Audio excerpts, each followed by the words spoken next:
अजायब किरपानु याद करदा विच राज सहतान दिया झाड़िया दे मेला मादिया चादा फकीर होया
सज्जणा चल शगन मनाइए आ सज्जणा चल शगन मनाइए रल के मनाइए सारे हसीए ते गाइए आ सज्जणा चल शगन मनाइए आ सज्जणा चल सगन मनाइए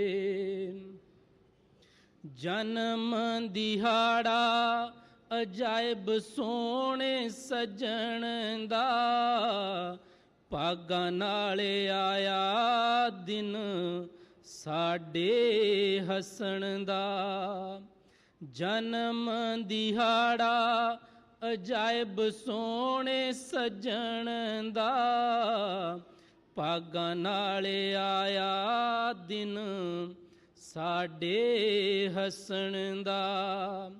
ਖੁਸ਼ੀਆਂ 'ਚ ਸਾਰੇ ਕਹਿੰਦੇ ਜਸ਼ਨ ਮਨਾਈਏ, ਆ ਸੱਜਣਾ ਚੱਲ ਸਗਨ ਮਨਾਈਏ, ਆ ਸੱਜਣਾ ਚੱਲ ਸਗਨ ਮਨਾਈਏ।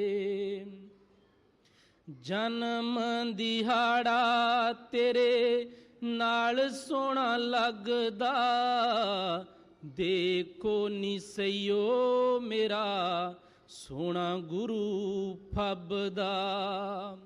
ਜਨਮ ਦਿਹਾੜਾ ਤੇਰੇ ਨਾਲ ਸੋਹਣਾ ਲੱਗਦਾ, ਦੇਖੋ ਨੀ ਸਈਓ ਮੇਰਾ ਸੋਹਣਾ ਗੁਰੂ ਫੱਬਦਾ। ਸਾਰੇ ਰਲ ਮਿਲ ਅੱਜ ਖੁਸ਼ੀਆਂ ਮਨਾਈਏ, ਆ ਸੱਜਣਾ ਚੱਲ ਸਗਨ ਮਨਾਈਏ, ਆ ਸੱਜਣਾ ਚੱਲ ਸਗਨ ਮਨਾਈਏ। ਸਾਹਮਣੇ ਤੂੰ ਬੈਠਾ ਪਿਆਰੇ ਬਹੁਤ ਸੋਹਣਾ ਲੱਗਦਾ, ਤੇਰੇ ਬਗੈਰ ਜੀਣਾ ਚੰਗਾ ਨਹੀਂ ਓ ਲੱਗਦਾ। ਸਾਹਮਣੇ ਤੂੰ ਬੈਠਾ ਪਿਆਰੇ ਬਹੁਤ ਸੋਹਣਾ ਲੱਗਦਾ, ਤੇਰੇ ਬਗੈਰ ਜੀਣਾ ਚੰਗਾ ਨਹੀਂ ਓ ਲੱਗਦਾ। ਸਾਰੇ ਅਸੀਂ ਚਾਹੀਏ ਦਿਨ ਏਦਾਂ ਹੀ ਮਨਾਈਏ, ਆ ਸੱਜਣਾ ਚੱਲ ਸਗਨ ਮਨਾਈਏ, ਆ ਸੱਜਣਾ ਚੱਲ ਸਗਨ ਮਨਾਈਏ। ਗੁਰੂ ਕਿਰਪਾਲ ਬੜਾ ਖੁਸ਼ ਅੱਜ ਲੱਗਦਾ, ਮਾਤਾ ਪਿਤਾ ਨੂੰ ਦਿਨ ਸ਼ੋਭਾ ਦਿੰਦਾ ਲੱਗਦਾ। ਗੁਰੂ ਕਿਰਪਾਲ ਬੜਾ ਖੁਸ਼ ਅੱਜ ਲੱਗਦਾ, ਮਾਤਾ ਪਿਤਾ ਨੂੰ ਦਿਨ ਸ਼ੋਭਾ ਦਿੰਦਾ ਲੱਗਦਾ। ਵੰਡਦਾ ਰਹਿੰਦਿਆ ਕੋਈ ਬਾਕੀ ਨਾ ਬਚਾਈਏ, ਆ ਸੱਜਣਾ ਚੱਲ ਸਗਨ ਮਨਾਈਏ, ਆ ਸੱਜਣਾ ਚੱਲ ਸਗਨ ਮਨਾਈਏ।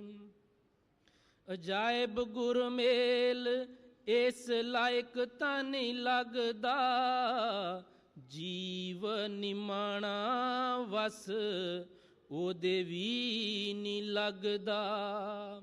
ਅਜਾਇਬ ਗੁਰਮੇਲ ਇਸ ਲਾਇਕ ਤਾਂ ਨਹੀਂ ਲੱਗਦਾ, ਜੀਵ ਨਿਮਾਣਾ ਵਸ ਉਹਦੇ ਵੀ ਨਹੀਂ ਲੱਗਦਾ। ਮਨ ਸੱਜਣਾ ਉਹਦੀ ਜ਼ਿੰਦਗੀ ਬਣਾਈਏ, ਆ ਸੱਜਣਾ ਚੱਲ ਸਗਨ ਮਨਾਈਏ, ਆ ਸੱਜਣਾ ਚੱਲ ਸਗਨ ਮਨਾਈਏ। ਰਲ ਕੇ ਮਨਾਈਏ ਸਾਰੇ ਹੱਸੀਏ ਤੇ ਗਾਈਏ, ਆ ਸੱਜਣਾ ਚੱਲ ਸਗਨ ਮਨਾਈਏ, ਆ ਸੱਜਣਾ ਚੱਲ ਸਗਨ ਮਨਾਈਏ। ਆਇਆ ਸਤਿਗੁਰੂ ਆਇਆ ਨੀ, ਸੋਹਣਾ ਕਿਰਪਾਲ ਰੰਗੀਲਾ, ਮੇਰੇ ਓ ਦਿਲ ਦਾ ਜਾਨੀ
भारत का तो थोड़ा क्लाइमेट ही अलग है। यहाँ पे ठंडी में ठंडी बढ़ जाती है, गर्मी में गर्मी बढ़ जाती है। हमारे यहाँ ऐसा कुछ है नहीं, 2 महीना एक जैसा ही है। इसीलिए स्वेटर का, कम्बल का जरूरत नहीं पड़ती है। बहुत कम कपड़ा लगता है। आपके लिए तो बड़ा बड़ा ट्रंक रखना पड़ता है ना कपड़े का। गर्मी का कपड़ा अलग, ठंडी का कपड़ा अलग। अपने यहाँ उसकी चिंता नहीं है ठंडी की। बाहर जाते हैं तो लेना पड़ता है।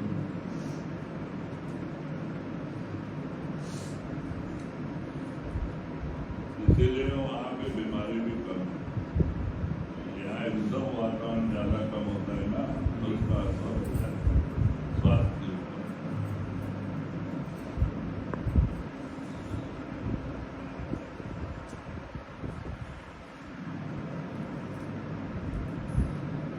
हमने थोड़ा और मिलेट खाना चालू किया था। अभी 6-7 महीने से हमने बंद नहीं किया, लेकिन वो स्वास्थ्य के लिए अमृत है। कोई भी बीमारी, कैंसर से लेकर कोई बीमारी जाती है। पहले हमारा कफ सूख जाता था, बाहर नहीं आता था, बहुत तकलीफ होती थी।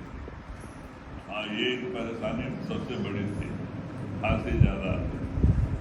लेकिन अब 4 महीना 5 महीना हो गया मिलेट खा के।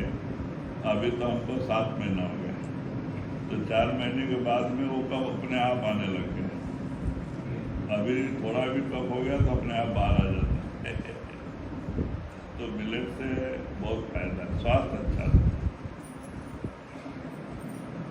लेकिन वो खाना थोड़ा कठिन है। कुछ लोग को गर्म भी करता है ना, गर्म थोड़ा है।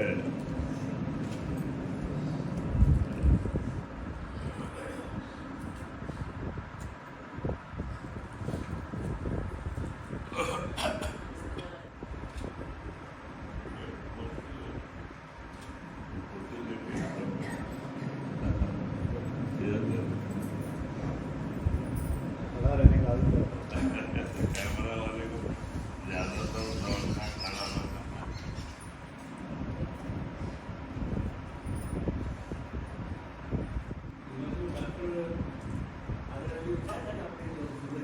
हाँ, नहीं शुगर बीपी कंट्रोल में। ये मिलेट खाने से ये बढ़ने नहीं देता, नहीं तो पहले 300 के ऊपर चला जाता था, तबीयत खराब हो जाती थी। अभी वो चीज़ नहीं है, 200 के अंदर ही रहते हैं।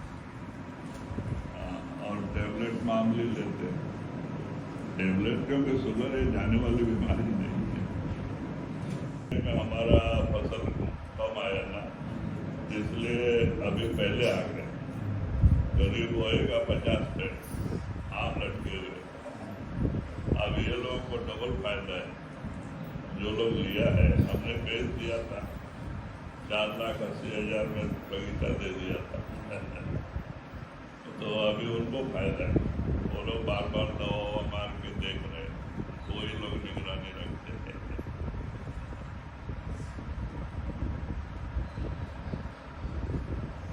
सीजन का फसल में उनको बहुत फायदा होता है, अच्छा मिलता है।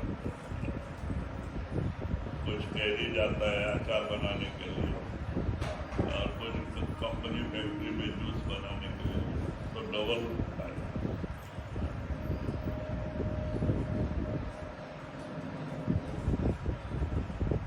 अभी जो आया वो जनवरी तक पकता है, दिसंबर जनवरी में खाने का होता है।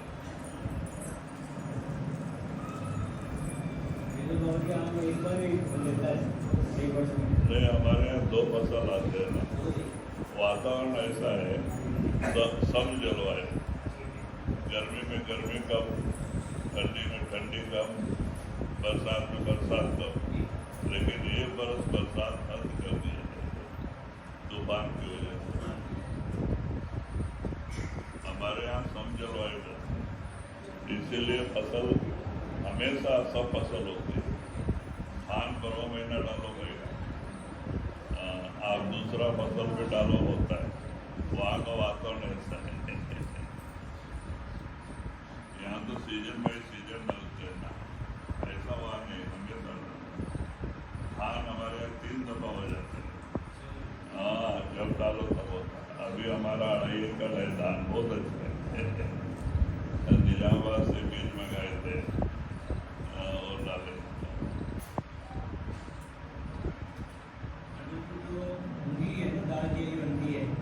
नहीं, हमारे यहाँ रहर ज़्यादा डालते हैं।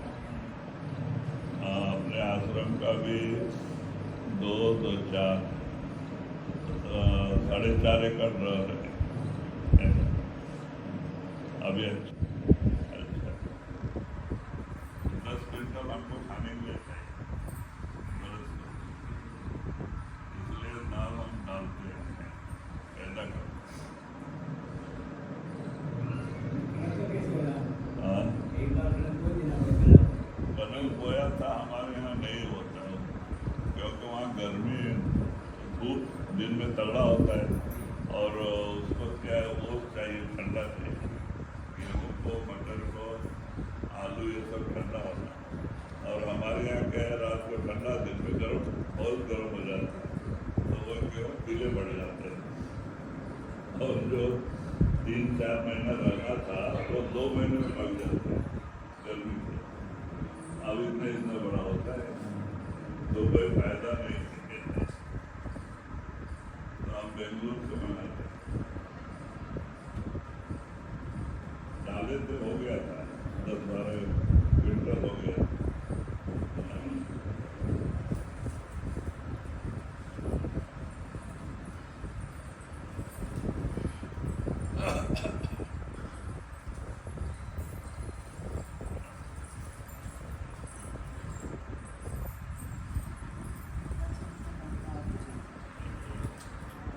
आदर में भी लौकी लगाए थे, बड़ा बड़ा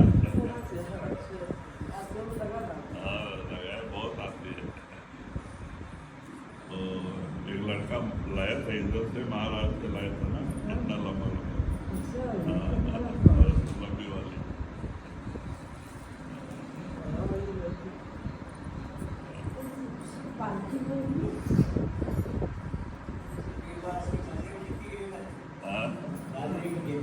सब सारा देखते, वो भी अच्छा होता है। वो हम लोग छीड़ देते हैं ना, पहले आप पे ही छीड़ देते, वैसे ही जगह जगह हो जाता था बरसात से। बाजरी होती है अपने यहाँ, जो काला जमीन है ना, वहाँ बरसात के में डाल देते हैं बजड़ी, बजड़ा, चना, बहुत अच्छा फसल होता है काला जमीन में, क्योंकि उसमें 1 महीना तक नमी रहती है, बरसात हो गया तो।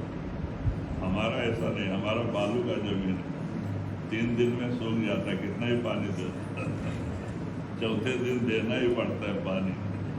पानी का खर्चा बहुत है। ये बालू की जमीन है ना, सब अंदर चला जाएगा और तीसरे दिन, चौथे दिन सूख जाता है। और काला जमीन में जैसे यहाँ की जमीन है ना, ये 15-20 दिन तक नमी रहती है, ऐसे काला जमीन में महीना 1.5 महीने तक नमी रहती है, एकदम काला काला में। इतना अच्छा चना होता है, बाजरा, बाजरी अपने आप होता है देसी।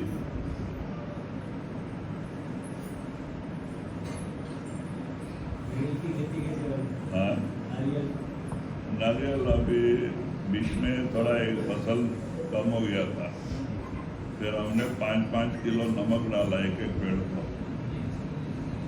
उससे क्या बीमारी, जो ऊपर बीमारी होती है वो चला जाता है ना, नमक से।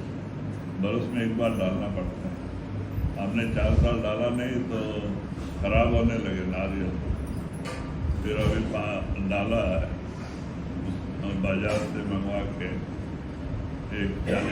30-40 गोली डलवाया सब नारियल, एक को 5-5, 4-4 किलो, 5-5 किलो, तब अभी ठीक है, अच्छा।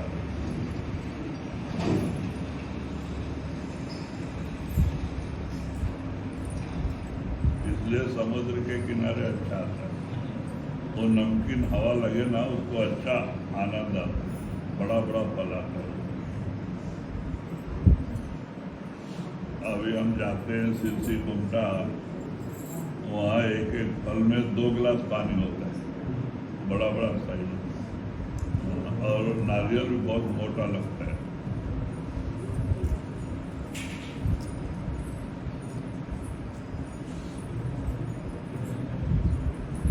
ये नमक तीनों और मौसमी जो तो दे सकते हैं। नहीं, आपके हिसाब से पूछ के डालना चाहिए। हाँ,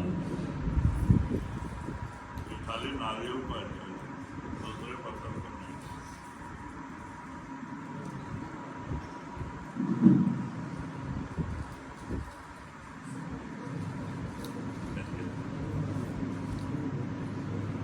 थोड़ा खड़े हो जाओ।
Kari, Lina Gurate Upar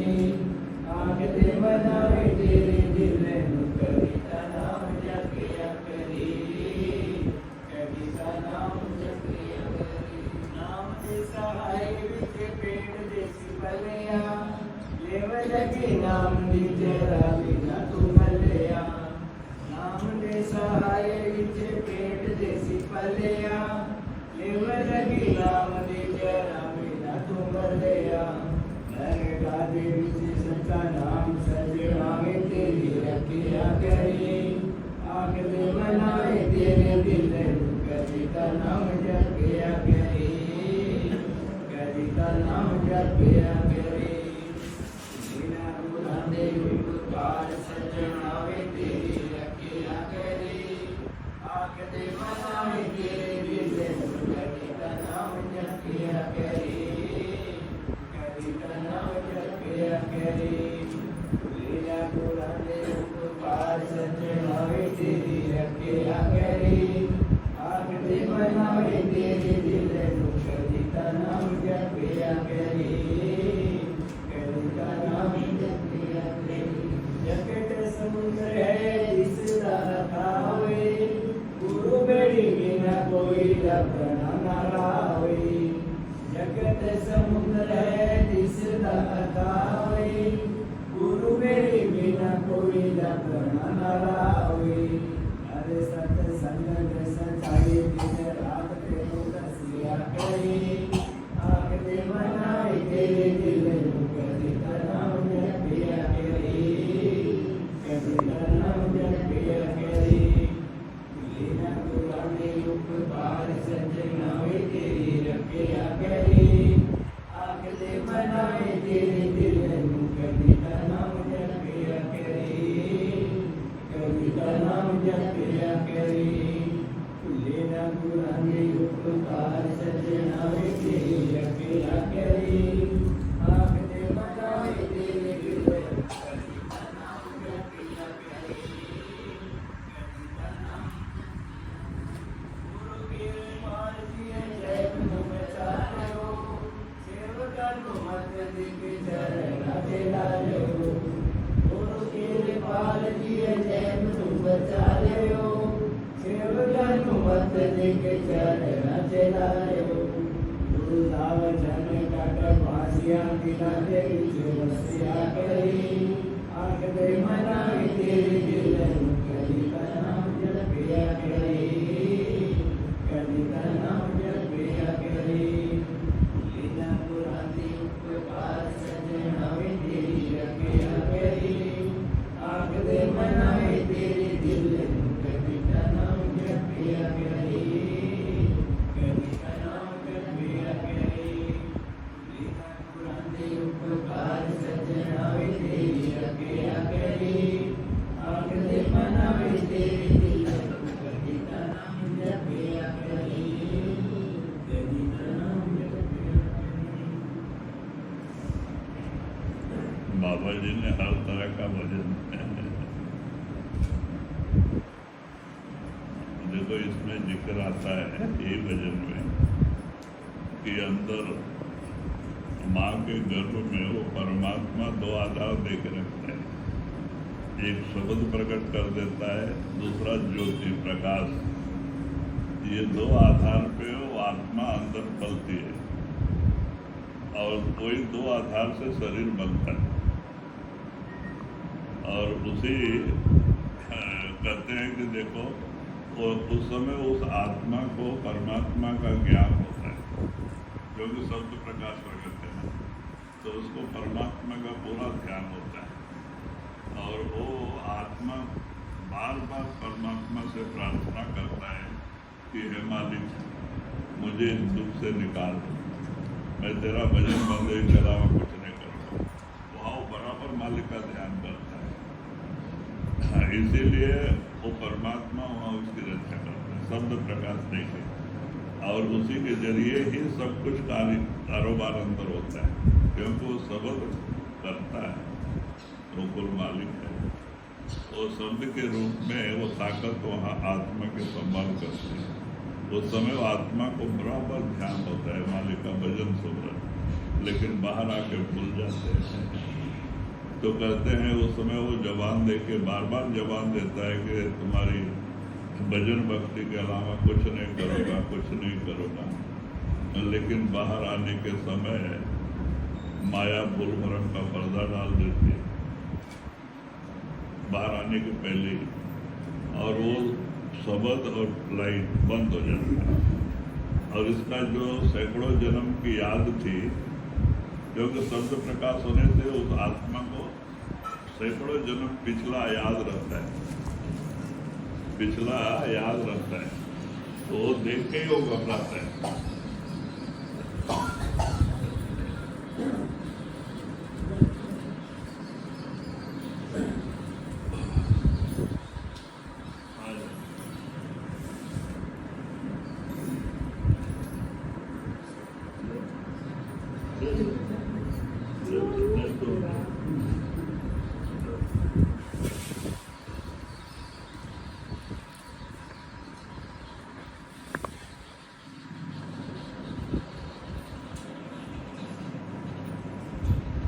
इसीलिए कहते हैं अगर फिर हम अंदर आ जाए, हमारी तीसरी आंख खुल जाए, तो हमारे अंदर शब्द प्रकाश और फिर से गुरु प्रकट कर देता है। और वो प्रकट होने से फिर हमें सैकड़ों जन्म का ज्ञान हो जाता है, पिछला आगे का नहीं, जहाँ से आया हुआ, जिन शरीरों से आया हुआ इस शरीर सब दिखाई देने लगता है कि हमने पिछले जन्म में कौन कौन शरीर में कहाँ थे, सब दिखाई देने लगता है। तो इसीलिए वही भजन में बहुत अच्छा है कि देखो शब्द और प्रकाश का आधार होने से वो शरीर गलता नहीं है, वो पलता है, बढ़ता है। और उसमें 5 महीने तक वो शब्द ही सब कुछ करता है, वो पूरा शरीर तैयार हो जाता है, तब आत्मा उसमें प्रवेश करती है। 5वें महीने में आत्मा प्रवेश करती है, तब से बच्चा फिर हरकत करने लगता है, हाथ पैर हिलाना चाहता है, तब तक उसकी बॉडी तैयार होती है, तब तक हिलाना नहीं।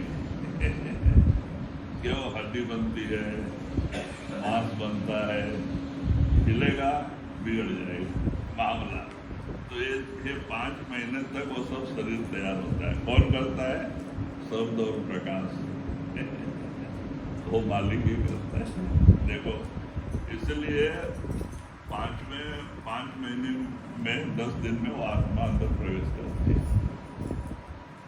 तब से फिर वो हरकत कर, जब शरीर पूरा तैयार हो जाता है तब आत्मा अंदर आती है, तब वो हरकत करने लगता है।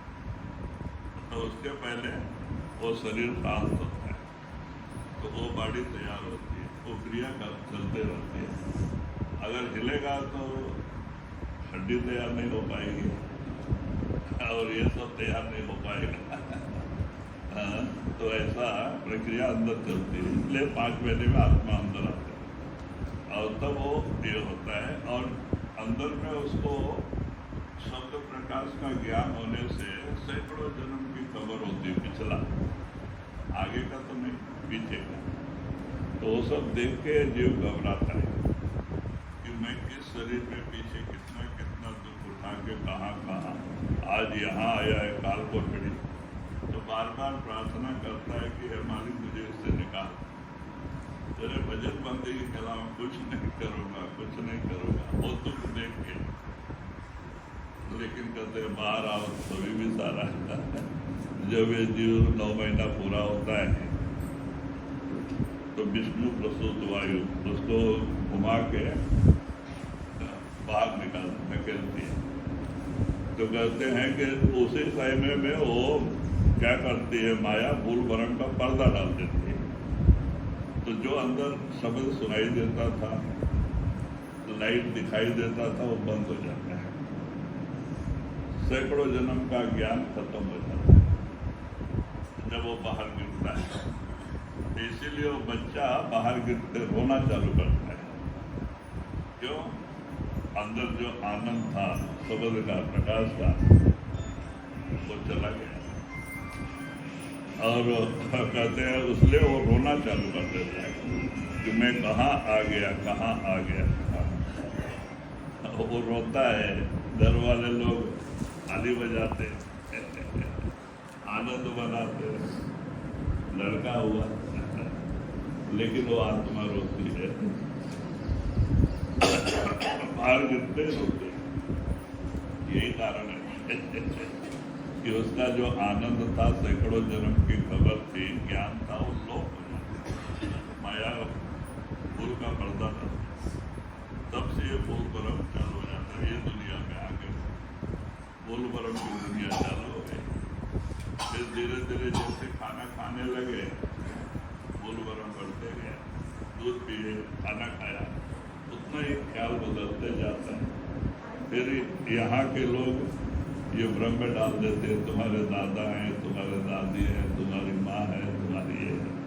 अब यही सब दिमाग में आ जाता है, और फिर वो जो मालिक को वादा करके आया था वो भूल जाता है। इसीलिए फिर संत महात्मा दुनिया में आके जीव को जागृत करते हैं। देखो तुम कॉल करार करके आए हो वहाँ पे, और यहाँ आकर के बुला दिया उस मालिक को जिसने तुम्हें, तुम्हारे ऊपर इतना उपकार किया, तुम्हारा देख रेख 9 महीना किया, और तुम्हें बाहर आने के पहले ही सारी व्यवस्था करके उसने भेजा। घर, मकान, कुटुंब, परिवार, खेती गृहस्थी सब उसने तुम्हारे कर्मानुसार तुम्हें सब कुछ व्यवस्था करके भेजा। उस मालिक को तुमने बुला दिया, और इसीलिए जीव दुखी है दुनिया में, जो अपने पिता को बुला दिया। तो इसीलिए महात्मा कहते फिर से उसको याद करो, फिर से तुम्हारा खोया हुआ सुख तुम्हें मिल जाएगा। वो शब्द और प्रकाश का वो आपके अंदर प्रकट हो जाएगा, और आपको बिछड़ा हुआ सुख फिर मिल जाएगा। तो कहते हैं कि इस तरह से जीव बहुत कठिन भूल भरम में पड़ गया। हमें मालूम है यहाँ हमारा कुछ नहीं है, लेकिन फिर भी सब मेरा मेरा मेरा कहते सब चीज को अपना बना के बैठे, जबकि हमारा यहाँ कुछ नहीं है। हम आने के समय खाली हाथ आए हैं, जाने के समय भी खाली हाथ जाएंगे। ना कुछ लेके आए हैं, ना कुछ लेके जा सकते हैं, लेकिन मन धोखा देता है, बड़ी बुरी तरह से इस दुनिया में बांध देता है, और जीव हाय हाय करके मर रहा है। इसी के लिए कर्म करता है, और इस तरह से 84 के जेल खाने में भटकता अपना हिसाब चुकाने के लिए। काल तो बहुत सख्त है वो कहता है कि तुम अपने कर्मों का हिसाब दे के जाओ, या तो तुम दे हो या तुम्हारा गुरु दे, हमको तो हिसाब चाहिए। अब जैसे आप अपनी गाड़ी लेके दूसरे स्टेट में जाएंगे, लारी सामान लेके, तो दूसरा स्टेट वाला आपको रोक देगा, टैक्स भरो पहले तब जाओ अंदर। या तो ड्राइवर भरे या तो मालिक भरे, उसे उससे मतलब नहीं, टैक्स से मतलब है। ऐसे काल वो बोलता है जो कर्म तुमने हमारे देश में किया उसका हिसाब चुकाओ, या तो तुम चुकाओ या तो तुम्हारा गुरु चुकाए, लेकिन हमको हिसाब चाहिए। हमारा हिसाब पूरा करके जाओ। यही हालत है यहाँ पे। और यहाँ कर्म के ऊपर कर्म बढ़ा रहे हैं। किसी की निंदा, चुगली, राग, द्वेष, एक दूसरे के इसमें पड़े हुए हैं। इससे हमारे कर्म बढ़ते चले जा रहे हैं, हमें पता भी नहीं, क्योंकि हम जिसका निंदा करते हैं उसके बुरे कर्म हमारे पल्ले में आके जमा होते हैं। जो निंदा करता है, जिसका करता है, उसके बुरे कर्म निंदा करने वाले के पल्ले में आते हैं, खाते में आके जमा होते जाते हैं। हमें पता भी नहीं चलता, हमारे कर्म इस तरह से बढ़ते ही जाते हैं, जिसका भी हिसाब हमें चुकाना पड़ता है। इसीलिए महात्मा कहते हैं, गुरु नानक ने भी जागृत किया है, निंदा भली किसी की ना है, मनमुख मुग्ध करन, मुँह काले तिन निंद का नरके घोर परन। कहते हैं निंदक नरकी जीव। सबका उद्धार होता है, निंदक का उद्धार कभी नहीं होता। उसको नरक का दरवाजा का मुंह देखना ही पड़ता है। निंदा और झूठ ये दोनों काल का बड़ा शस्त्र है। झूठ भी ऐसा ही है। आप देखो महाभारत की बात है, युधिष्ठिर धर्मराज थे, वो धर्म के अवतार थे, वो तो झूठ नहीं बोल सकते, लेकिन एक बार झूठ बुलाया गया, धर्मराज से भी बुलाया गया। क्या अश्वत्थामा मरो नरो या नहीं है? क्यों? वो झूठ नहीं बोल सकते, लेकिन कृष्ण कहते हैं कि महाराज ऐसा करोगे, द्रोणाचार्य बड़े बाहर मारते चले आ रहे हैं, पूरा सैनिक लोग खत्म करते आ रहे, तुम्हारी भी विनाश हो जाएगी। वो गुरु आपके इसलिए बोलो, बोलते मैं नहीं बोल सकता। बाद में क्या किए, भीम को बुलाते, क्योंकि झूठ नहीं बोलता, और भीम को बुला करते अश्वत्थामा नाम के हाथी थी, वो इन्हीं के ग्रुप में थे। तो भीम को कहते जाओ हाथी को मार दे। तो भीम जाके वो हाथी को मारते, उसका नाम भी अश्वत्थामा था।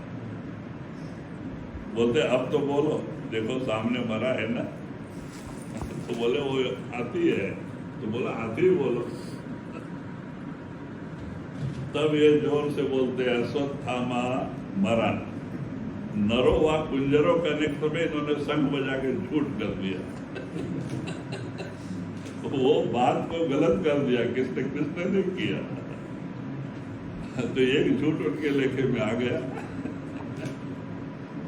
इसीलिए कृष्ण क्या कहते हैं, जब महाभारत खत्म हो गई और अब उनका जाने का समय आ गया, राम अवतार में बाली को कृष्ण ने छुप के मारा, सामने से नहीं मारा, क्योंकि उनको पता था सामने जाएंगे तो आधी ताकत उनमें जाएगी, वो आराम से हमें मार सकता है। तो भेड़ की आड़ लेके उसको मारा। जब बाली गिरा तब ये सामने गए विभीषण के साथ।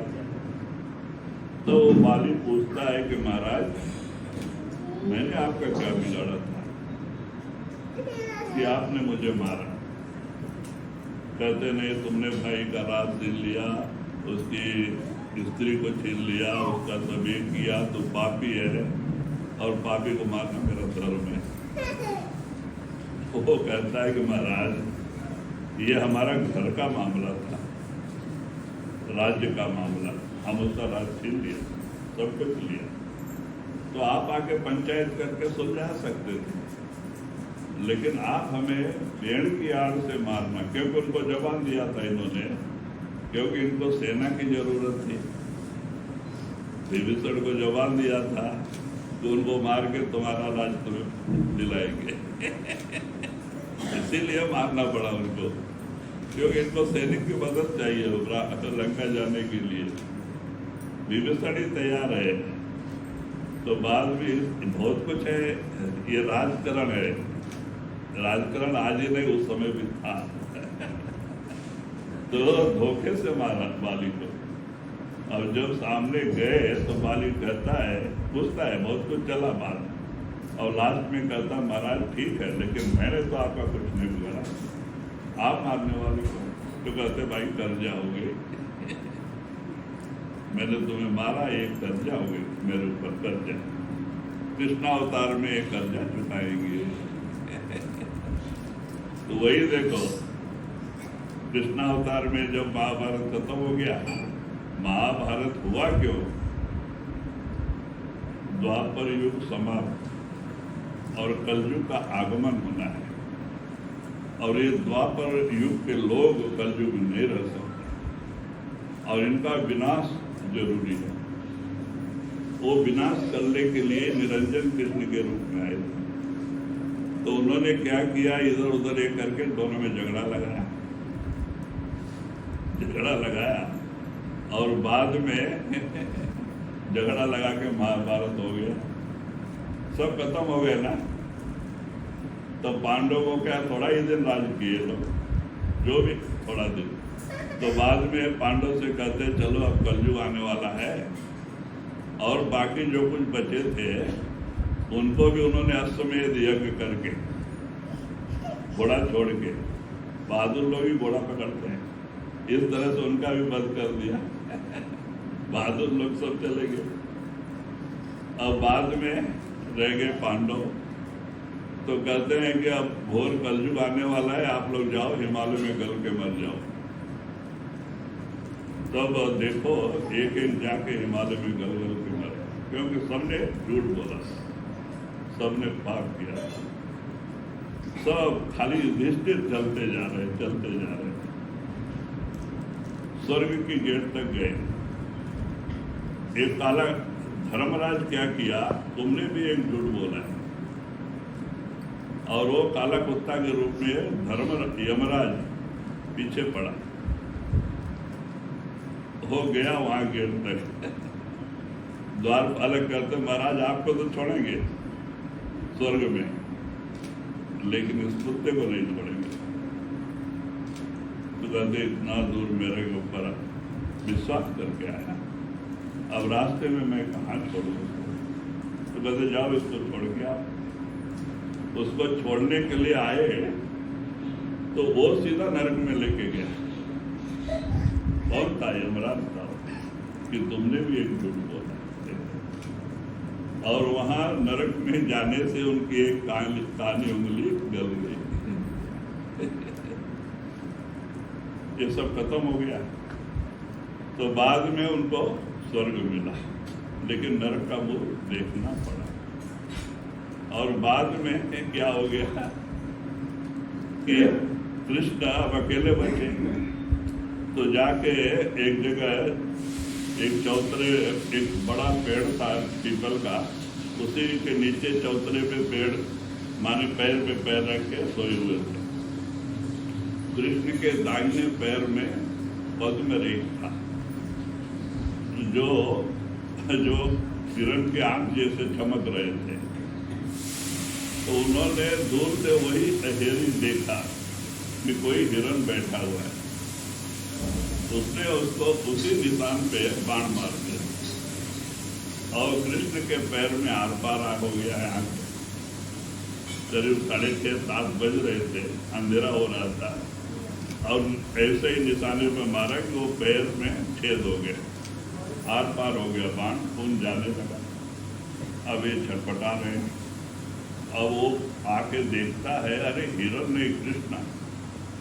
सबका हाथ जोड़ के प्रार्थना करता है हेरी कि महाराज गलती हो गई, मैंने तो हिरण समझ के मारा। तो बाद में कहते नहीं भाई गलती नहीं हुई, त्रेता युग में तुम बाली थे, मैं राम, मैंने तुम्हें धोखे से मारा। वो एक कर्जा था मेरा, आज आपने मुझे मार दिया, मेरा कर्जा उतर गया, और मैं जा रहा हूँ। और ये कह के वहाँ उन्होंने अपना शरीर किया। और फिर कलयुग का स्टार्ट हुआ। तो कृष्णा अवतार जो हुआ था, ये द्वापर युग के लोग कलयुग में नहीं रह सकते, और इनका विनाश करना कायम था, इसलिए महाभारत जरूरी था। तो ये सब बड़ी कहानी है।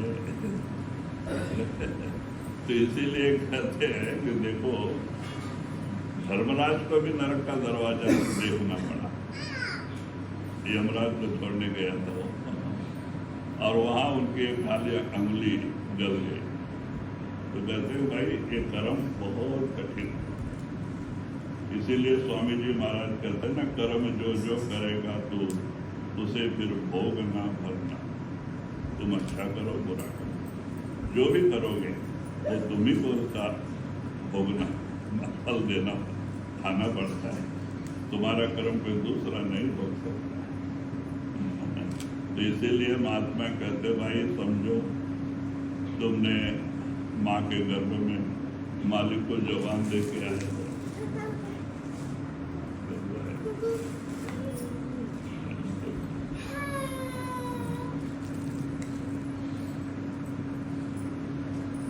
ये यहाँ का कानून बहुत कठिन है, इसलिए महात्मा कहते भाई ये दुनिया कैसे बनी है देखना चाहते हो, भजन करो, 4 घंटा रोज बैठो, 9 दरवाजे छोड़ के 10वें में आओ, आपकी तीसरी आंख खुलेगी, सच्चाई आपको अपने अंदर नजर आएगी। सच क्या है, तब तक आप सच्चाई को नहीं समझ सकते। दुनिया उलझी हुई है, सब दुखी दुख, मुसीबत ही मुसीबत। आज लोग दुनिया में इतने परेशान क्यों हैं? दुनिया को सच माना है और ये झूठ है, नाश वाला कहते हैं। उसको सच मान के ये दुखी है। अगर नाम को सच मानते हैं, गुरु को सच मानते हैं, तो आज ये हालत नहीं होती। लेकिन कहते हैं हमें समझ में नहीं आता। हम तो ऊपर ऊपर गुरु को गाते हैं, ऊपर ऊपर गुरु की भक्ति करते हैं, लेकिन अंदर दुनिया को बसाए होते हैं। दुनिया से प्रेम क्या करेंगे? गुरु कैसे स्वीकार करेगा? गुरु को ऊपर ऊपर गाता है, गुरु को दिल भीतर नहीं लाता, गुरु को अपने अंदर नहीं बिठाएगा, अंदर दुनिया को बिठाएगा। आज हमें दुखी होने का कारण यही है, अगर हम गुरु को बिठा ले, कोई भी दुनिया की ताकत नहीं जो हमारा बाल बाल। देखो गुरु को बिठा के, कोई भी ताकत नहीं दुनिया में, काल महाकाल भी नहीं है। लेकिन बहुत कठिन है ये काम, जो जीव आज से नहीं करोड़ों जन्मों से ये दुनिया के रंग में रंगा। ये दुनिया उनके दिल से निकलना बहुत कठिन था, लेकिन ये मालिक के नाम सुमरन से होएगा। अगर सुमरन करो, आप में जरूर परिवर्तन आएगा। सुमरन में ताकत है। अजय सिंह महाराज ने यहाँ तक कहा है, सुमरन करते चले चलो तो मंजिल खुद मिल जाती है। आप सुमरन के पीछे पढ़ो, आपको सतलोक सचखंड भी मिल जाएगा। आप सुमरन तो ऐसी चीज है, लेकिन भरोसा नहीं आता है। हम अंदर कपट रखेंगे, एक दूसरे को धोखा देने का विचार रखेंगे, कपट भाव रखेंगे, हम कभी भक्ति में आगे नहीं बढ़ सकते। जब तक आपका दिल साफ सुथरा नहीं होगा, आप गुरु भक्ति नहीं कर सकते। आपका दिल शीशे जैसा निर्मल होना चाहिए, और शीशे जैसा निर्मल कब होगा? जब आप भजन करेंगे, सुमरन करेंगे। जब सुमरन नहीं करेंगे, परिवर्तन नहीं आएगा, चाहे आप कितना साल भी हो जाने दो। घंटा आधा घंटा भजन बैठ के किसी को मुक्ति नहीं मिली।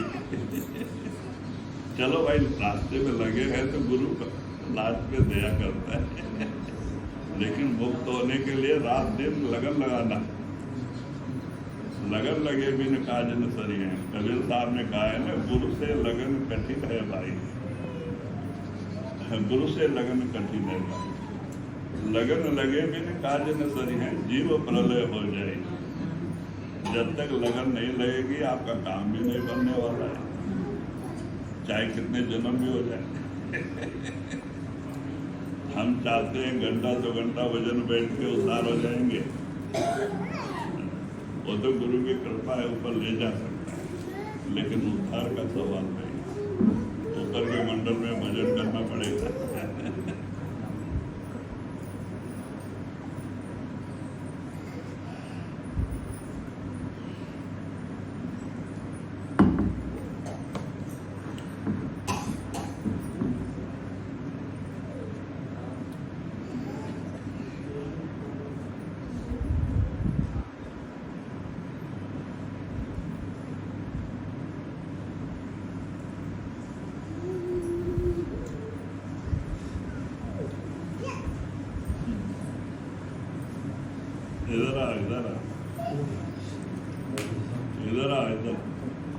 इधर इधर इधर इधर टॉफी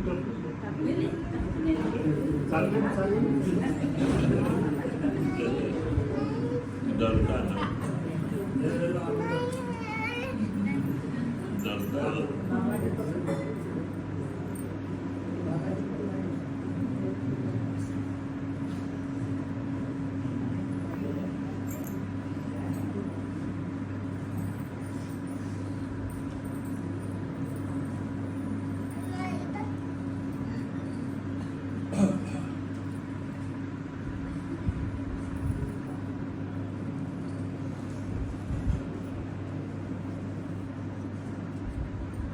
अभी मन का बात माने होते हैं तो आज भी हम तुम्हें आपके जैसे होते लेकिन मैंने गुरु का बात माना। अजय सिंह महाराज क्या बोले, बेटा तू बनारस जाने का ख्याल छोड़ दे, तुझे आंध्रा में रहना है, वहाँ सत्संग करना है।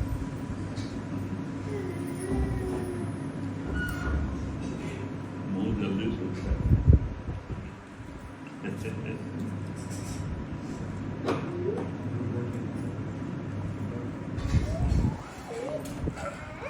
एक घंटा तक समझाए हमको, क्यों? मैंने काशी आने का ख्याल पूरा पक्का कर दिया, क्योंकि 13 साल हो गए थे आंध्रा कर्नाटका में, गुफाओं में बैठे बैठे, पत्थरों में, महापहाड़ों में बैठ बैठ के कितना बरस बीत गए। अब मेरा ख्याल था कि मैं अपने गांव में जाके खेती करके और अपना भजन सुमरन करेंगे। मैंने इरादा बदल लिया 13 साल के बाद। तो बाद में मैंने अपने पिताजी को, माताजी को लेटर भेजा, वो लोग बड़े खुश हो गए, चलो 14-13 साल के बाद तो आ रहे हैं। और वही ख्याल से मैं बॉम्बे गया। तब तक हम 4 साल पहाड़ में रहे थे, आश्रम गुफाओं में बैठे थे ध्यान में। 1 साल मुदियल में बैठ के मैं महाराज जी का दर्शन करके यहाँ आने वाला था। जब महाराज जी के दर्शन को 85 में, 85 में 85 और बॉम्बे में प्रोग्राम था, तो जैसे मैं बाबा जी के सामने गया, करीब 50-60 लोग लाइन लगा खड़े हैं दर्शन के लिए। हम आंध्रा वाले 10 लोग थे, हमारे पीछे और भी संगत थी। लेकिन मैं अंदर गया तो महाराज ने कहा कि भाई दरवाजा बंद करो। दामू जी थे खड़े दरवाजे पे, दरवाजा बंद करो बोले। दामू जी ने दरवाजा बंद कर दिया और हमारे लोग और बाकी 60 लोग खड़े और सब बाहर लाइन में बोलते बैठ इधर। मैं बैठा, मुझे डर लग रहा था महाराज सामने बैठे बैठा तो सब बोलने लगे कि बेटा तू बनारस जाने का ख्याल छोड़। देखो जो मेरे अंदर है वो बोल रहे, तुझे आंध्रा में रहना है, तो वहाँ भजन करना है, सत्संग करना है। मैं रोने लग गया, मैं ऊब गया था। 13 साल 14 साल हो गए थे आंध्रा कर्नाटका में, ऊब गया था मैं। बोले नहीं बेटा, सब गुरु करना है और तुझे आंध्रा में ही रहना है। और बाबा जी शरीर छोड़ने के 4 दिन पहले भी बोल के गए थे सोमनाथ महाराज कि मैं जाता हूँ, मेरे जाने के बाद तुम्हें ड्यूटी करना पड़ेगा। और हमको आंध्रा भेज दिया था। देखो, और वही बात अजय सिंह महाराज समझा रहे हैं कि बेटा तुमको आंध्रा में, मैं सोमनाथ महाराज के हुक्म से करता हूँ, उन्होंने मेरी ड्यूटी लगाई। और सब काम गुरु करता है, समझा। मैं रोते रहा, महाराज बोलते गए, मैं रोते रहा, क्योंकि मेरा दिल नहीं वापस रहने का, अब आंध्रा में जाने का। और मैं रोते रहा, महाराज बोलते गए। बेटा उसमें उन्होंने अपना सब जीवन चरित्र बताया, किस तरह से मैंने कृपाल सिंह महाराज जी का बात माना तो उनकी कृपा हुई। सब गुरु करता है, तुझे। मैं डर गया और लास्ट में मैं पौना घंटा समझाया, लोग बाहर के बाहर ही खड़े हैं, तो मैं उनके चरणों पे मत्था टेक दिया, महाराज ठीक है। क्योंकि मैंने सोचा अगर मैं गुरु का हुक्म नहीं मानूंगा सारी जिंदगी मुझे कभी सुख नहीं मिलेगा जिंदगी में। क्योंकि मैंने बहुत लोगों को देखा है जिन्होंने गुरु का वाक्य नहीं माना आज बहुत दुखी है। तो मैं डर के मारे बोला अच्छा महाराज जैसे करते वैसे करो। फिर उन्होंने लास्ट दिन आधा घंटा समझा के भेजा आंध्रा में, और मेरे पास एक लाल पाई नहीं। 14 साल में आश्रम में गुजरा है, 8 साल बेंगलुरु आश्रम में, 5 साल बाहर आश्रम में। वहाँ का खाना वहाँ का कपड़ा के अलावा हमारे पास कुछ नहीं। 1 साल मोदीगल में। तो मैं बोला महाराज जब आंध्रा में भेज रहे हैं अब मैं मरने तक आंध्रा में रहना है गुरु का हुक्म, तो वहाँ कुछ चाय पानी के लिए तो चाहिए। हमारे भी क्या है किसी को मांगना नहीं, ये संत मत का सलूक है। तो हम क्या कैसे रहेंगे? तो जमीन देखने लगे हम आपको ज्ञानी के बाद। लेकिन गुरु की कृपा थी, देखो संतों के हुक्म में कितनी ताकत होती है। मुझे 10 एकड़ जमीन सस्ते में मिल गया, 1500 रुपये एकड़, 1500 रुपये एकड़। वहाँ बुद्ध रहता था, वहाँ कोई जाने वाला नहीं जाते ही नहीं थे। वो शाम को 6 बज गई, सफेद साड़ी में चुड़ैल थी, वो बाहर आके घूमती थी अब वहाँ लोग सब गांव के लोगों को देखा है। अभी कोई जाता ही नहीं था वहाँ पे, तो हमको रेती की जमीन थी, सस्ते मिली 150 रुपये एकड़। तो हमने 10 एकड़ लिया, बॉम्बे से कर्जा ला के लिया। फिर वो कर्जा हम 6 साल भी चुकाए, थोड़ा थोड़ा थोड़ा देके, तब जाके जमीन हुई आश्रम की। मतलब कि देखो गुरु का हुक्म मान के जाने से आज गुरु ने मेरे साथ मुझे इतना दिया रूहानियत से, बाहरी धन से। आज भी हम करोड़ों रुपए का काम हर साल करते हैं। हम अलमारी खोलते हैं, पैसा रहता है, जितना चाहिए उतना ही फिर कुछ नहीं रहेगा। हाँ देखो एक गुरु की कृपा, अगर हमको 10 लाख चाहिए 10 लाख हाजिर है। बिल्डिंग आपने देखा बुंदेला में कैसे कैसे बिल्डिंग हो गए हर साल। अभी हमें एक दूसरे को देने के लायक बनाया उन्होंने, कभी मांगने वाला नहीं बनाया। मैं सच करता हूँ, मैंने 5-6 गांव में जहाँ की 200 संगत रहती है उनको 7-7, 8-8 लाख मैंने खर्चा करके उनके लिए सेट बना के दिया सत्संग करने के लिए। 2-2 कमरे बनाए हर जगह पे। क्यों? वो दाता है। लेकिन विश्वास बहुत कठिन है। मन को मार के गुरु का हुक्म मानना तमाशा नहीं है। इसीलिए तो कबीर साहब कहते हैं गुरु से लगन कठिन है भाई, लेकिन लगन बिना लगे बिन काज न सरिया, जीव प्रलय हो जाए। जब तक लगन नहीं लगेगा आपका काम नहीं बनेगा। गुरु कुल मालिक है, वो दाता है। हमने भरोसा किया, आज हमें भिख मंगने से करोड़पति बना दिया। करोड़ भी कम है, अरबपति। तो कहते भाई गुरु कुल मालिक है। अच्छा चलो भैया सत्संगी हो गए। लेकिन इसलिए मैं बता रहा हूँ कि विश्वास सबसे बड़ी चीज है। आप सुमरन के पीछे पड़ो। सुमरन कितना सरल संतों ने दिया है। इसके लिए पीला कपड़ा रुद्राक्ष पहनना नहीं है, गरबा नहीं छोड़ना है, काम करते हुए करना है। करो तो देखो इसमें कितनी ताकत है, आपके अंदर कितना परिवर्तन आता है। आपकी काया पलट हो जाएगी, एक नर नारायण बन जाता है। वो नाम में इतनी ताकत है, लेकिन उस नाम की कदर हम नहीं कर रहे, हम दुनिया की कदर कर रहे हैं। भाई या तो दिल में दुनिया को बसा लो, या तो सदगुरु को बसा लो, नाम को बसा लो। दो चीज तो नहीं रह सकते। एक म्यान में दो तलवार तो नहीं रह सकती। दिल तो एक ही है, मन रूपी मंदिर एक ही है। उसमें चाहे गुरु को बसा लो या तो दुनिया को बसा लो, भाई दो तरफा काम नहीं होता है। हम दुनिया को बसा के दया गुरु से चाहेंगे, सपने में भी नहीं। हमें कभी नहीं सोचना चाहिए हम मांगने से दया नहीं मिलती है, दया भजन से मिलती है, भजन सुमरन करने से। मांगने से दया करना तो कितने लोग ले लेते थे, क्यों? आपका कर्म कौन लेगा?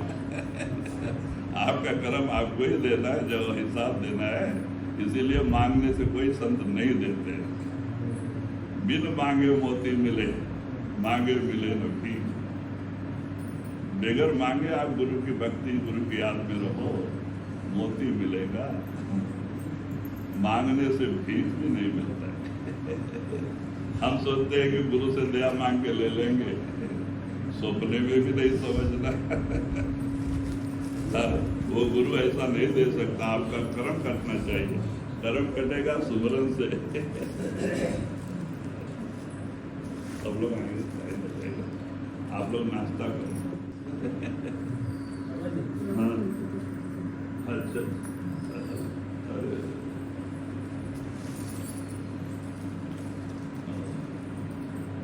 हमें पूरा नहीं चलता।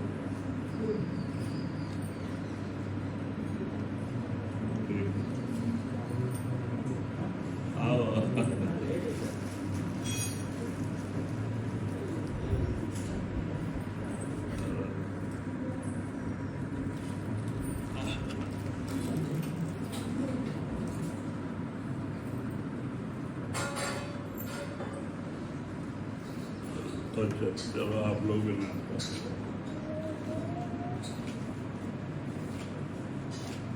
जो कुछ सच था मैंने बताया। कबीर साहब ने कहा ना, सच कहे तो कोई न माने और झूठ कहा नहीं जाए।